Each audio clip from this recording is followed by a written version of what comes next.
Ladies and gentlemen, I want to welcome you all. This is a very special conversation with Sanna Marin. Sanna Marin, pleasure to have you on. Well, thank you so much for having me. Tell me what the world looks like to you right now. You came in as Prime Minister in a very different environment. You did not imagine Russia would wage war with Ukraine. You were not somebody who was in particular in favor of Finland becoming a part of NATO. Yet this has become, in a way, the defining aspect of your prime ministership. Where are you in this journey? Well, I was in Davos 3 years ago. I think not maybe the same date, but about 3 years ago I was in Davos, and then everything was new. I was just appointed as prime minister, and we didn't know what is heading us.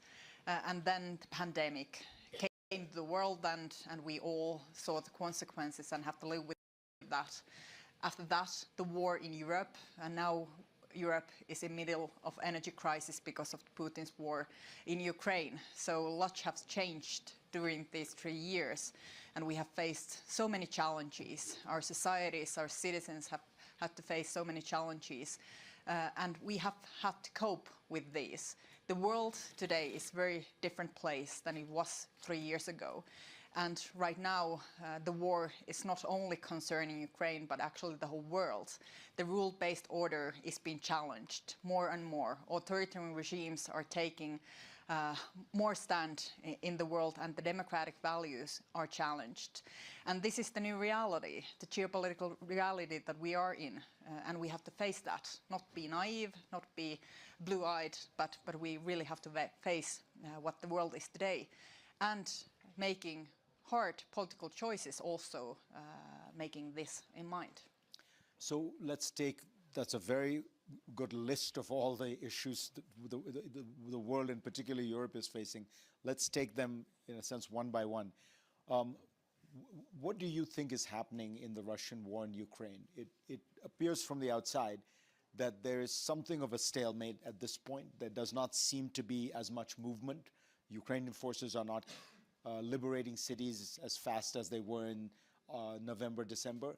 The Russians are dug in. Are we in for a very long slog? Well, of course, we don't know yet. We don't know when the war will end, but we have to make sure that it will end, Ukrainians win. You can attack another country and you can gain from that. Land, territory, or other things, natural resources or other things, and we have to send a message that is opposite, that Russia will lose. It will lose the war. Ukraine will push Russia back to its own territory, and that also means Crimea.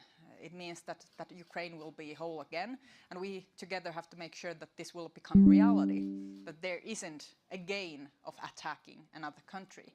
And we have to, of course, stand behind the rule-based order as well. And I really worry about the challenges that we are all facing in this respect. If there isn't rules in the world, what can we depend on? Then it's only rules of that have strength.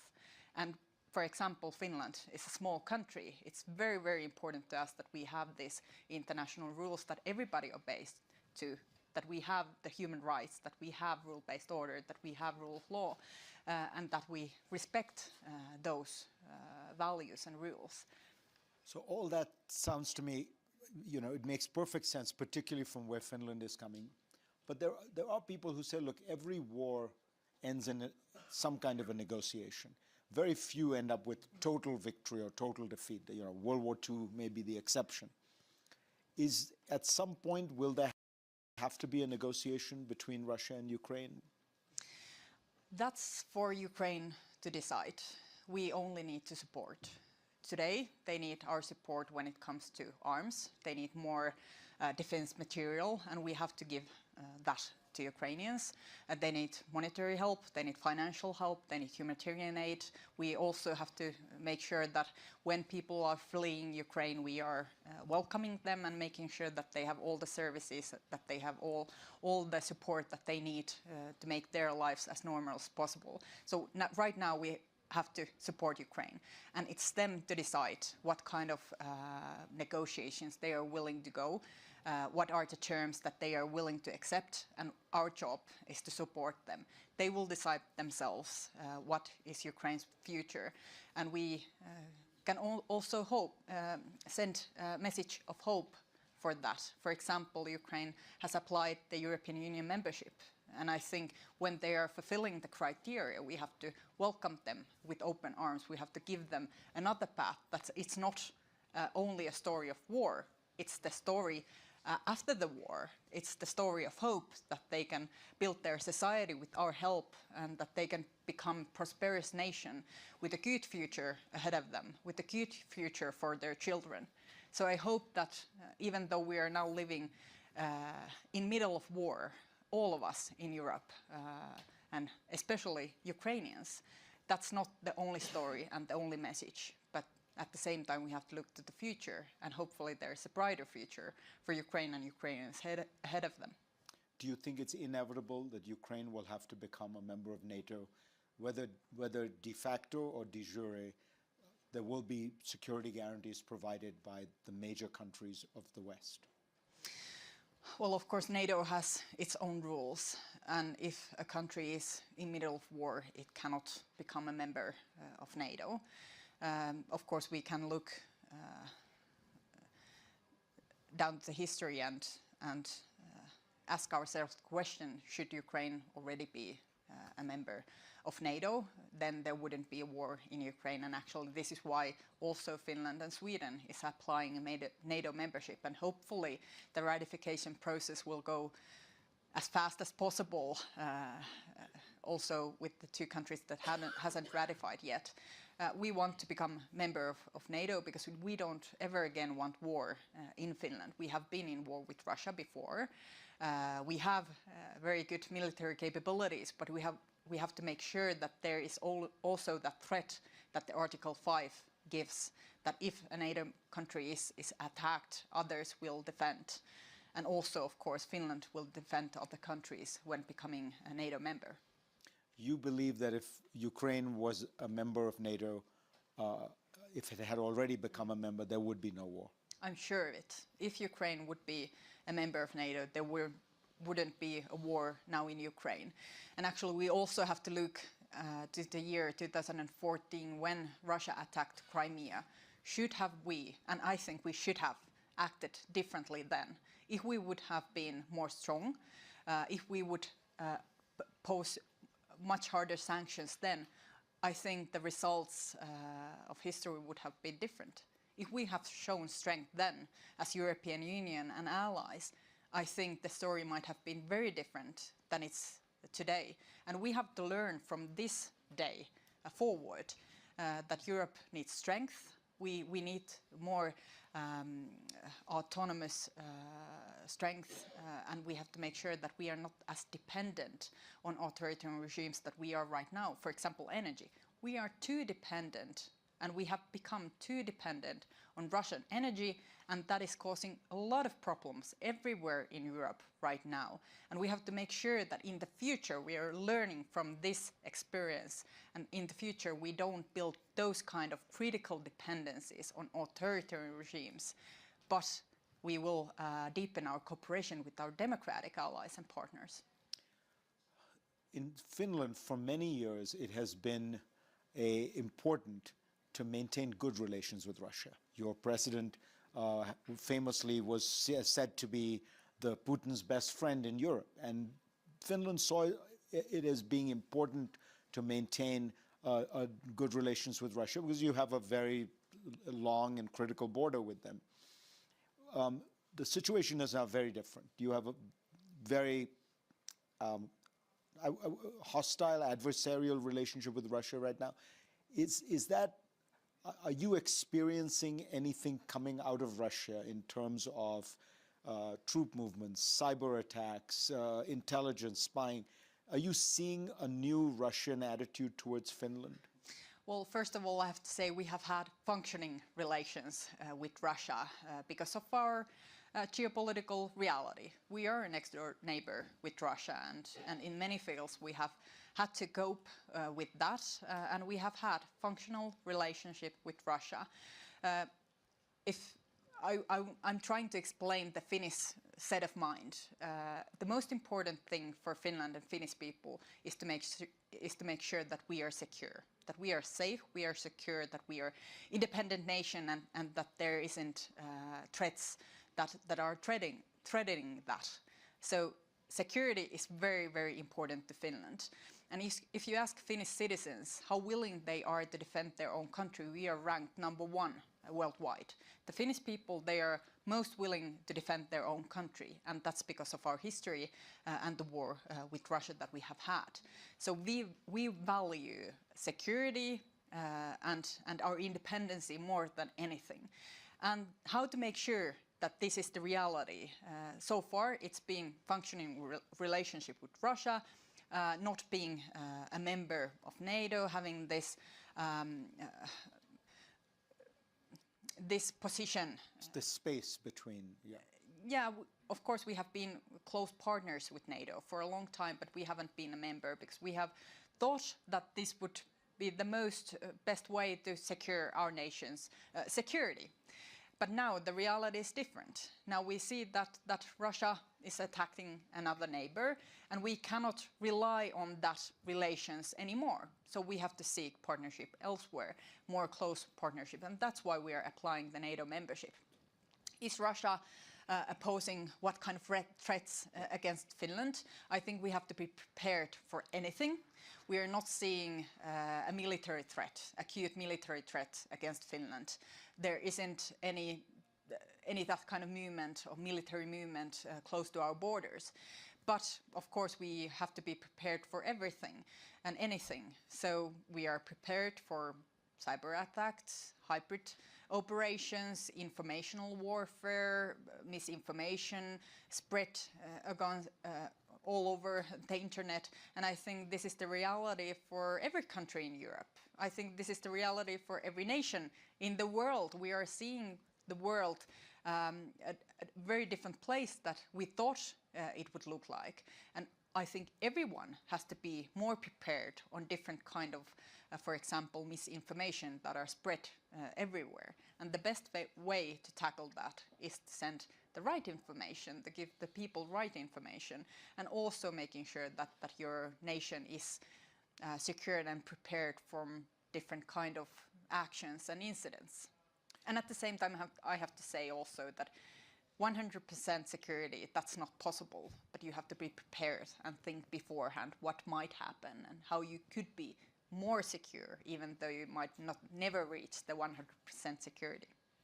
So when Finland and Sweden applied for NATO membership, it seemed as though it was going to happen very, very quickly, but there has been an obstacle.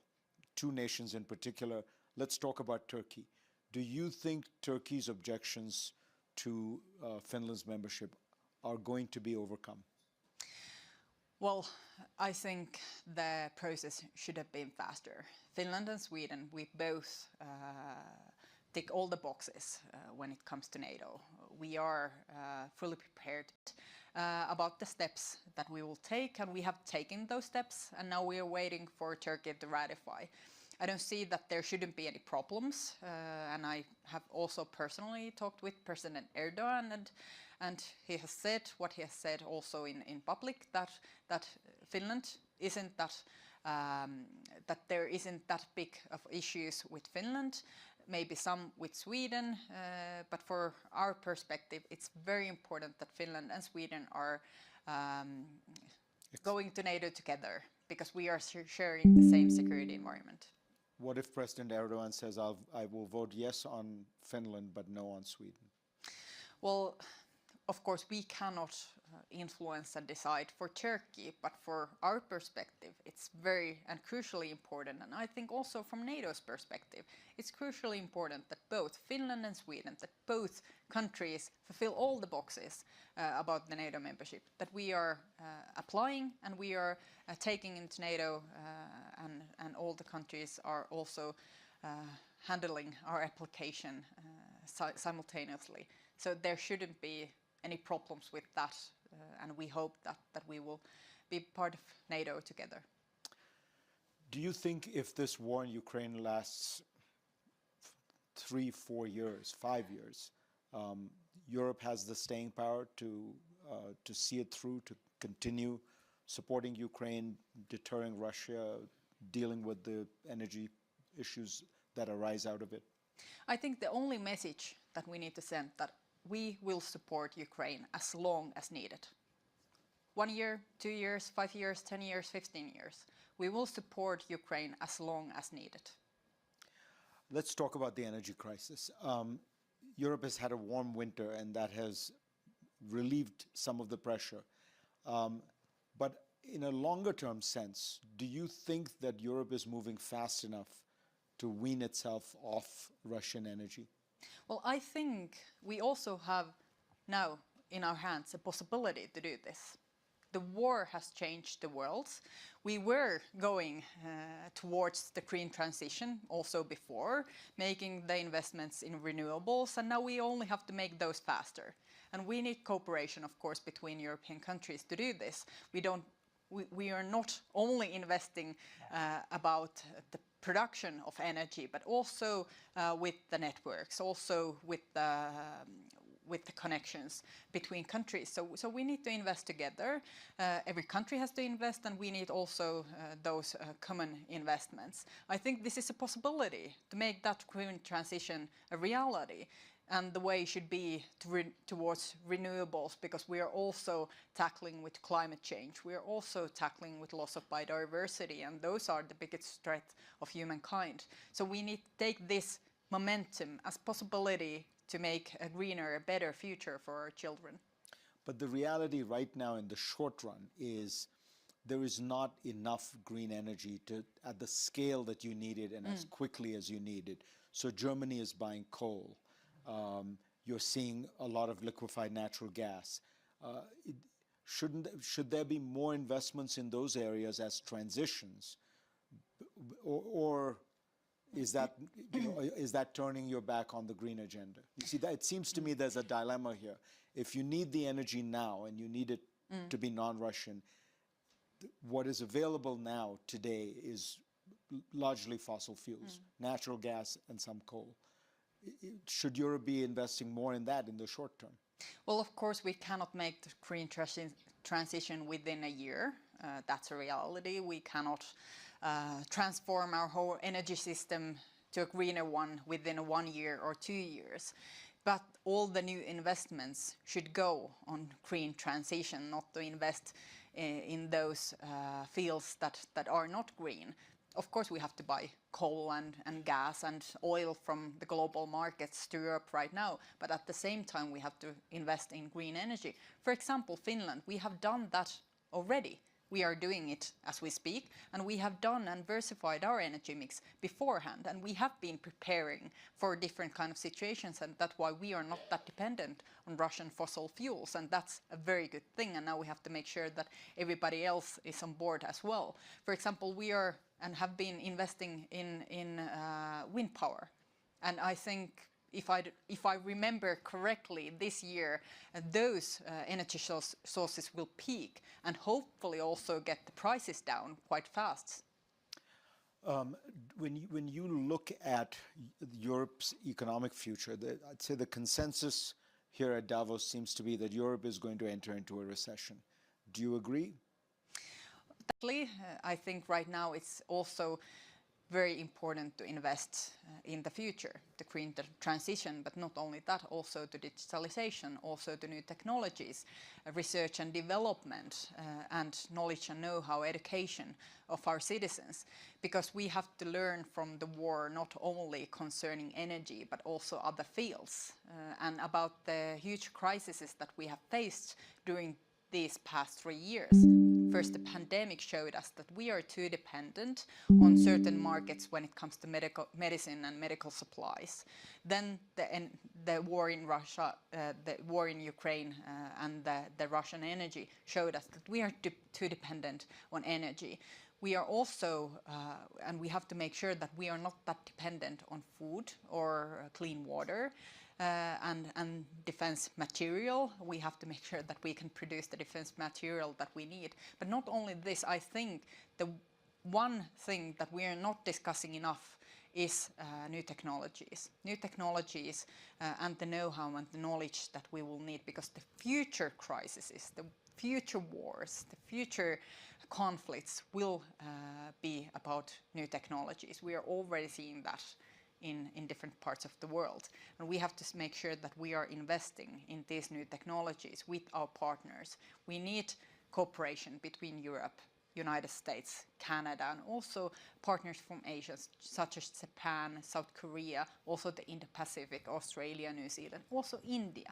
We need our democratic partners working together, making sure that we have those trading routes and those solutions when it comes to new technologies. Because if we are dependent on authoritarian regimes when it comes to new technologies, then our economies, our societies will be jeopardized.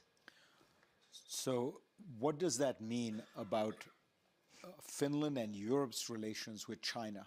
Because so far, the attitude of Europe towards China has been very different from what it now is toward Russia. There's been an open embrace of China, the Chinese market, Chinese investment.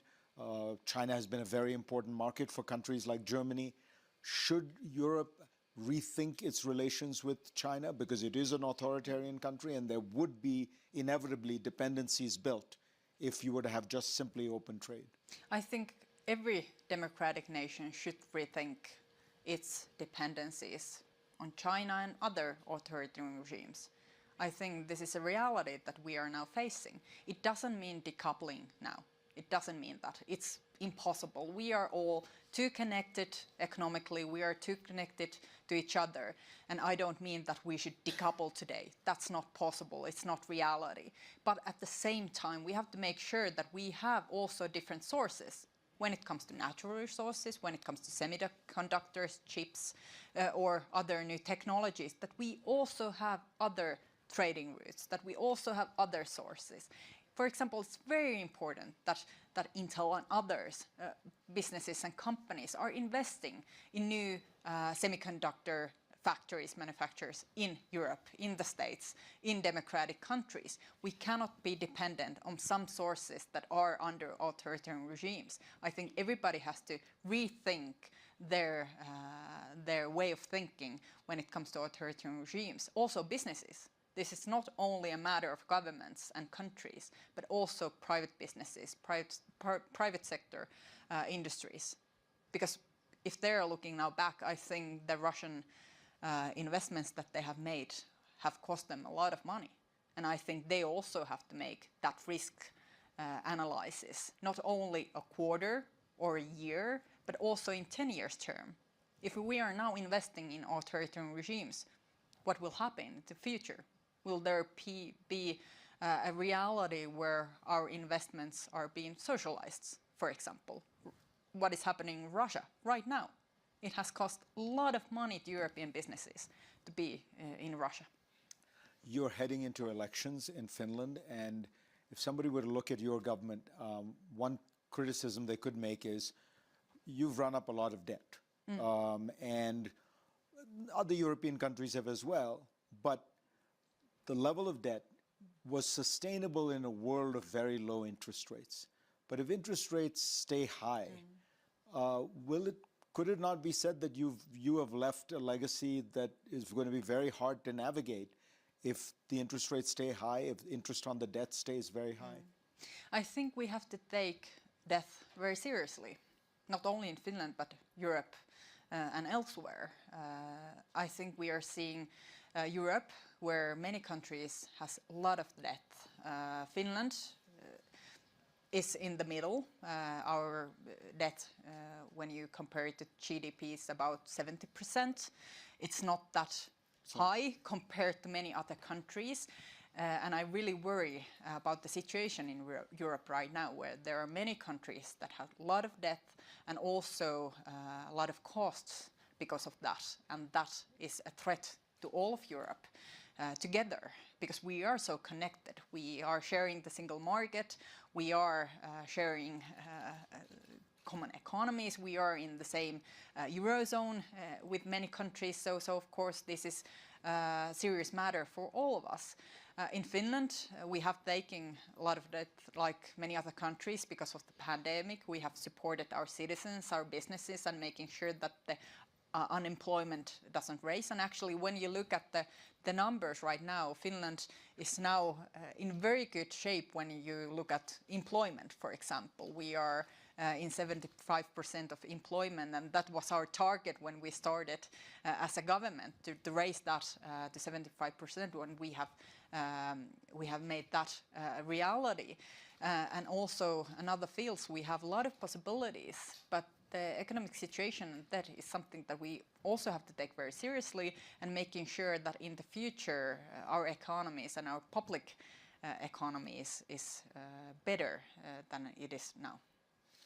I know that you don't like to talk about your role as a very young woman in this very important job. And we don't have to. You know, we don't have to go there. But I'm going to ask you,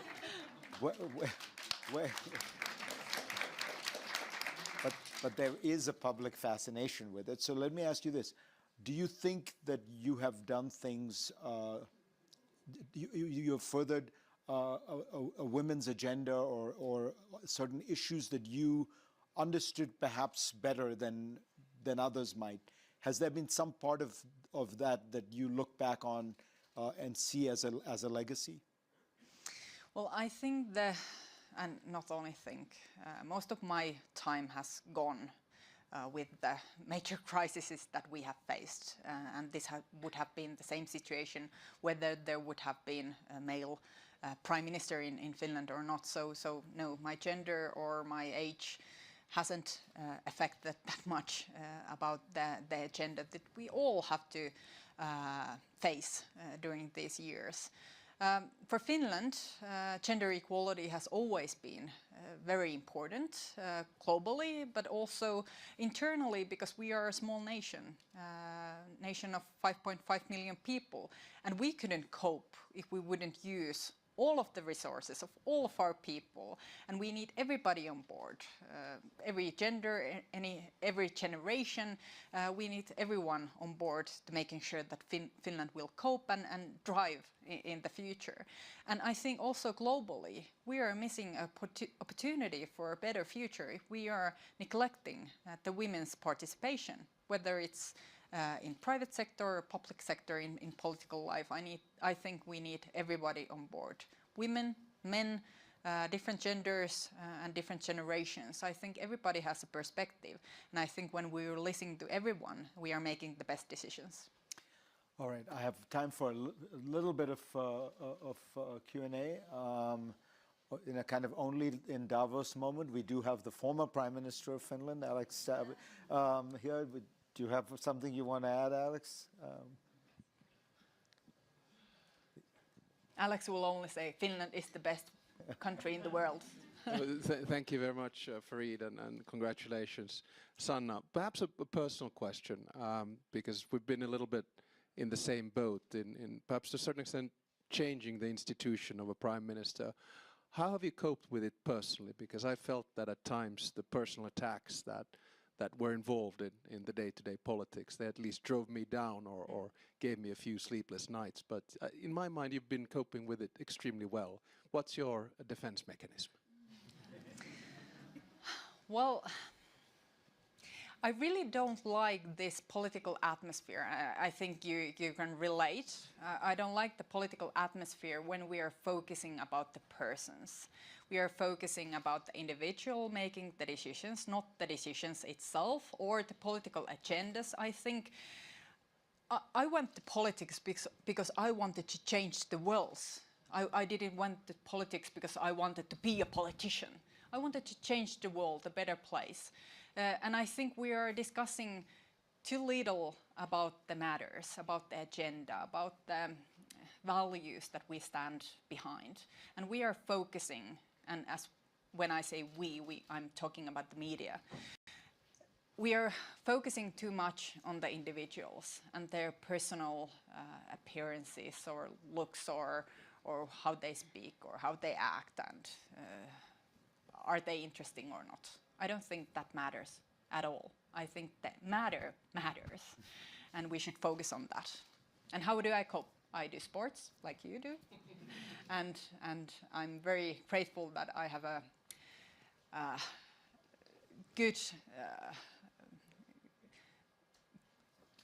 that it doesn't affect my sleep, that I sleep well, even though there are big crises or personal turbulence because of the media.